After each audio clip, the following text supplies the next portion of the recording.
Hello guys, welcome back to my channel. അപ്പോൾ ഇന്നത്തെ എൻ്റെ വീഡിയോയിൽ ഞാൻ LSSൻ്റെയും USSൻ്റെയും റിസൾട്ട് നമുക്ക് എങ്ങനെ നമ്മുടെ മൊബൈലിൽ തന്നെ നമുക്ക് കണ്ടുപിടിക്കാം എന്നാണ് ഞാൻ നിങ്ങളെ കാണിച്ചു തരാൻ പോകുന്നത്.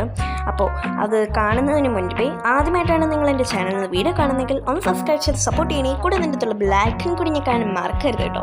അപ്പോൾ നമുക്ക് നമ്മുടെ വീഡിയോയിലോട്ട് കിടക്കുന്നതിന് മുമ്പ് എനിക്ക് കുറച്ച് കാര്യങ്ങൾ നിങ്ങളോട് പറയാനുണ്ട്. എന്താണെന്ന് വെച്ചാൽ നമ്മുടെ കഴിഞ്ഞ വർഷത്തെ USSൻ്റെ LSSൻ്റെ ഒക്കെ മാർക്ക് വന്നത് ഏപ്രിൽ ലാസ്റ്റ് വീക്ക് 27 വന്നിട്ടുണ്ടായിരുന്നു. അപ്പോൾ ഞാനും പ്രതീക്ഷിക്കുന്നത് ഇതേ ദിവസം തന്നെ ആയിരിക്കും ചിലപ്പോൾ വരുന്നതാണ്. പക്ഷേ അവർ മുൻകൂട്ടി പറയത്തില്ല കേട്ടോ ഗൈസ്. അത് എന്നാണ് അവർ വരികയെന്ന് പറയത്തില്ല.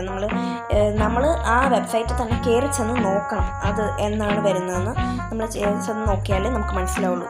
അത് എത്തിയോ എന്നൊന്നും അവർ പറയത്തില്ല. അപ്പോൾ നമ്മൾ തന്നെ കയറി ചെന്ന് നോക്കേണ്ടതുണ്ട്.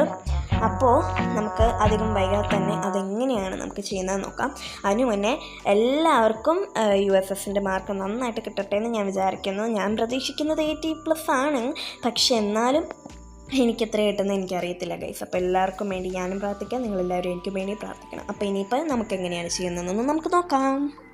അപ്പോൾ നമ്മൾ ഗൂഗിൾ എടുത്തിട്ട് BPE കേരള LSS USS എന്ന് അടിക്കുമ്പോഴത്തേക്കും നമുക്ക് കാണുന്ന ഏതെങ്കിലും ഒരു വെബ്സൈറ്റ് എടുക്കുക. എല്ലാത്തിനകത്തും ഒരേ തന്നെയാണ് വരുന്നത്. പക്ഷെ ഞാൻ സെക്കൻഡാണ് എടുത്തു കഴിഞ്ഞിട്ട് നമുക്ക് അതിനകത്ത് അവർ കൊടുത്തേക്കുന്ന പോലെ ഇമെയിൽ ഐ ഡി അല്ല യൂസർ ഐഡിയും പാസ്വേഡും പിന്നെ അതിനകത്ത് കൊടുത്തേക്കുന്ന കപ്പച്ചയും കൂടി അടിച്ചിട്ട് നമുക്ക് സൈൻ ഇൻ ഞെക്കുവാണെങ്കിൽ അതിനകത്ത് നമുക്ക് നമ്മുടെ റിസൾട്ട് അറിയാൻ പറ്റും കേട്ടോ. അപ്പോൾ ഇതുവരെയായിട്ടും വരാത്തതുകൊണ്ടാണ് ഞാൻ അടിക്കാത്തത്. അപ്പോൾ ഇത്രയേ ഉള്ളൂ എൻ്റെ വീഡിയോ ഇഷ്ടപ്പെട്ടാൽ ലൈക്ക് ചെയ്യുക, ഷെയർ ചെയ്യുക, കമൻറ്റ് ചെയ്യുക. പുതിയ വീഡിയോയിൽ നമുക്ക് വീണ്ടും കാണാം. ബൈ.